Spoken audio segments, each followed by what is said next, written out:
Северная Осетия и Кабардино-Балкария будут расширять социально-экономические отношения. Этим займется рабочая группа. Ее возглавят председатели правительств двух республик Таймураз Тускаев и Алий Мусуков. Такое решение сегодня приняли на встрече глав регионов Вячеслав Битаров и Юрий Коков. По их мнению, это позволит укреплять и развивать добрососедские отношения. Также со следующего года Северная Осетия будет проводить Дни культуры Кабардино-Балкарской республики, а те, в свою очередь, Дни остинской культуры. Кроме того, стороны обсудили перспективы реализации совместных проектов. Они касаются туризма, сельского хозяйства и промышленной отрасли. В советские годы около 70% добычи вольфрама молибдена открытым способом в СССР еще добывалось на Тырнауском месторождении.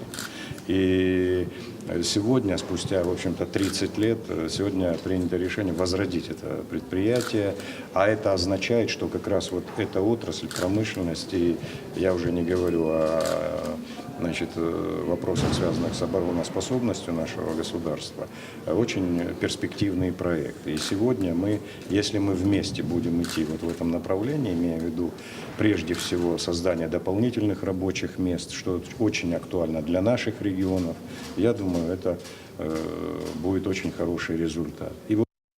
То, что касается туризма, то, конечно же, последние годы Кабардино-Балкария сделала большой рывок, и благодаря горнолыжному направлению, туристическому направлению, да и в других направлениях туризма тоже. И нам есть чему поучиться, что мы будем обязательно делать, мы об этом договорились тоже.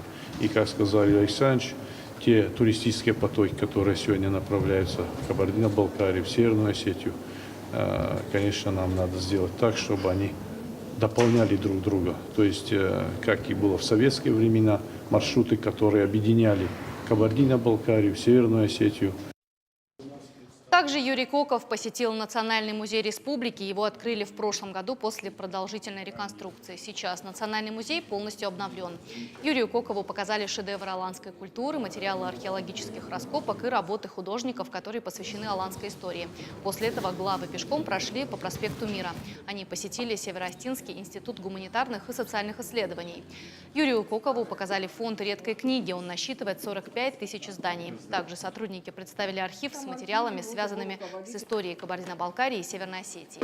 Также Юрий Коков посетил мемориальный комплекс «Город ангелов». С Вячеславом Битаровым они возложили цветы к древу скорби и к памятнику бойцам спецподразделений, погибшим при освобождении заложников.